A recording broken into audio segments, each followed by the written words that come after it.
BJP विधायक कृष्णानंद राय हत्या मामले में यूपी के बाहुबली नेता मुख्तार अंसारी और उनके बड़े भाई और गाजीपुर से बसपा सांसद अफजाल अंसारी को उत्तर प्रदेश की एक कोर्ट ने सज़ा सुनाई है। शनिवार को गाजीपुर की विशेष एमपी एमएलए अदालत ने अपहरण और हत्या के मामले में मुख्तार अंसारी को 10 साल की सज़ा सुनाई है। उन पर 5 लाख रुपए जुर्माना भी लगाया है। मुख्तार के भाई और गाजीपुर से बीएसपी सांसद अफजाल अंसारी को 4 साल की सज़ा सुनाई गई है। अब अफजाल अंसारी की संसद सदस्यता भी जा सकती है, क्योंकि कानून में 2 साल से अधिक सज़ा पर सदस्यता अपने आप खत्म हो जाने का प्रावधान है। Uttar Pradesh gangster and anti social activity prevention act के तहत इस मुकदमे की सुनवाई 1 अप्रैल को खत्म हो गई थी। मुख्तार अंसारी पर 1996 में विश्व हिंदू परिषद के पदाधिकारी और कोयला व्यापारी नंदकिशोर रुंगटा के अपहरण और बीजेपी विधायक कृष्णानंद राय की हत्या में शामिल होने का मुकदमा दर्ज किया गया था।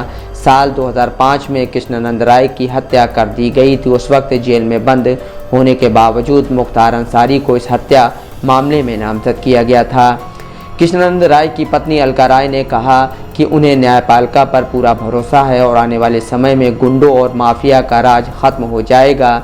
या तो वो जेल में होंगे या ऊपर चले जाएंगे। कृष्णानंद राय के बेटे पीयूष राय ने बीबीसी को बताया, इस मामले में 2007 में गैंगस्टर एक्ट के तहत अफजाल अंसारी, मुख्तार अंसारी और उनके बहनोई एजाजुल हक पर गैंगस्टर एक्ट के तहत मुकदमा दर्ज हुआ था।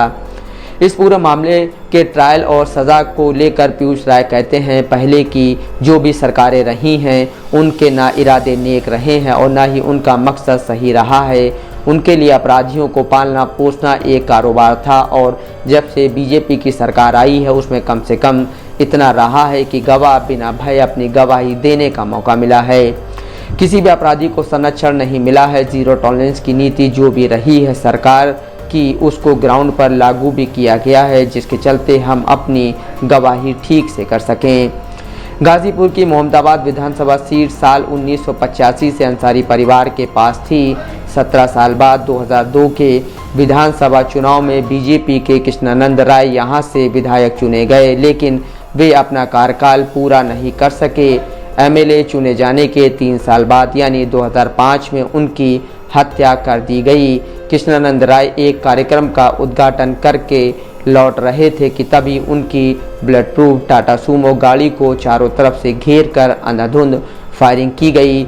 हमले के लिए ऐसी सड़क को चुना गया था जहां से गाड़ी दाएं बाएं मोड़ने का कोई विकल्प नहीं था। कृष्णानंद राय के साथ कुल 6 और लोग गाड़ी में थे। AK-47 से तकरीबन 500 गोलियां चलाई गईं और गाड़ी में सवार सभी 7 लोग मारे गए थे। जानकार दावा करते हैं कि गाजीपुर की पारिवारिक सीट हार जाने से मुख्तार अंसारी नाराज थे।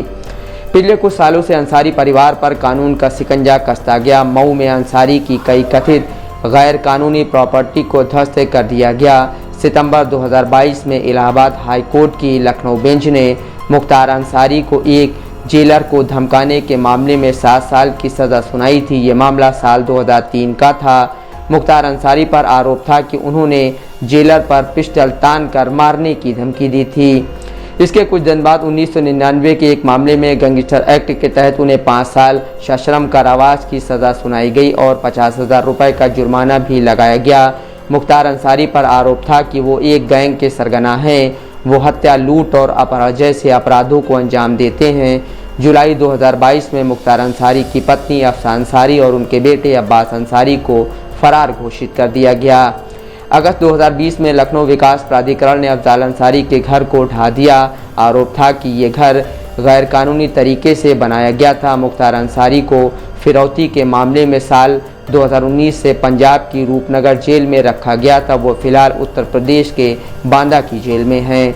मुख्तार अंसारी 5 बार विधायक चुने गए। इनमें से 4 बार वो मऊ से लगातार विधायक रहे हैं। 1 बार बहुजन समाज पार्टी के टिकट पर, 2 बार निर्दलीय और 1 बार खुद की बनाई पार्टी कौमी एकता दल से। मुख्तार अंसारी ने राजनीति की शुरुआत छात्र रहते हुए की, लेकिन जनप्रतिनिधि बनने से पहले उनकी पहचान एक दबंग या माफिया के रूप में हो चुकी थी। 1988 में पहली बार उनका नाम हत्या के एक मामले में आया। हालांकि इस मामले में उनके खिलाफ कोई पुख्ता सबूत पुलिस नहीं जुटा पाई, लेकिन इस घटना से मुख्तार अंसारी चर्चा में आ गए। मुख्तार अंसारी पर आरोप है कि वो गाजीपुर और पूर्वी उत्तर प्रदेश के कई ज़िलों के सैकड़ों करोड़ रुपए के सरकारी ठेके आज भी नियंत्रित करते हैं। 1995 में मुख्तार अंसारी ने राजनीति की मुख्यधारा में कदम रखा। 1996 में वो मऊ सीट से पहली बार विधानसभा के लिए चुने गए। उसी समय पूर्वांचल के एक अन्य चर्चित माफिया गुट के नेता ब्रजेश सिंह से मुख्तार अंसारी के गुट के टकराव की खबरें भी खासी चर्चा में रहीं। बताया जाता है कि अंसारी के राजनीतिक प्रभाव का मुकाबला करने के लिए ब्रजेश सिंह ने बीजेपी नेता कृष्णानंद राय के चुनाव अभियान का समर्थन किया। राय ने 2002 में उत्तर प्रदेश विधानसभा चुनाव में मोहम्मदाबाद से मुख्तार अंसारी के भाई अफजाल अंसारी को हराया था। बाद में कृष्णानंद राय की हत्या हो गई और उसमें मुख्तार अंसारी को मुख्य अभियुक्त बनाया गया। कृष्णानंद राय की हत्या के सिलसिले में उन्हें दिसंबर 2005 में जेल में डाला गया था। तब से वो बाहर नहीं आए हैं। उनके खिलाफ हत्या, अपहरण, फिरौती सहित कई आपराधिक मामले दर्ज हैं। अफजाल अंसारी साल 2019 में गाजीपुर से बसपा के टिकट पर सांसद चुने गए। अफजाल ने अपना राजनीतिक करियर कम्युनिस्ट पार्टी से शुरू किया था, फिर समाजवादी पार्टी में गए। इसके बाद उन्होंने कौमी एकता दल के नाम से अपनी पार्टी का गठन किया और 2017 में बसपा में शामिल हो गए। वहीं मुख्तार अंसारी ने बसपा से राजनीति शुरू करने के बाद निर्दलीय के तौर पर चुनाव लड़ा। फिर 2012 में पारिवारिक पार्टी कौमी एकता दल से खड़े हुए और 2017 में पार्टी के बसपा में विलय होने के साथ ही वह भी बसपा में शामिल हो गए। कभी मुख्तार अंसारी को गरीबों का मसीहा बताने वाली बसपा सुप्रीमो मायावती ने अप्रैल 2010 में अंसारी भाइयों को अपराधों में शामिल बताते हुए बसपा से निकाल दिया था। 2017 के चुनाव से पहले उन्होंने अदालत में उन पर कोई दोष सिद्ध नहीं हुआ है कहते हुए अंसारी भाइयों की पार्टी कौमी एकता दल का विलय बसपा में करवा लिया। बताया जाता है कि 2019 के लोकसभा चुनाव में अंसारी परिवार ने बसपा को गाजीपुर, बलिया, बनारस और जौनपुर बेल्ट में मजबूती दिलाने का काम किया। चुनाव में बसपा और सपा का गठबंधन था। अफजाल ने 2019 के लोकसभा चुनाव में मनोज सिन्हा को मात दी थी। Bureau report, Dastak live news.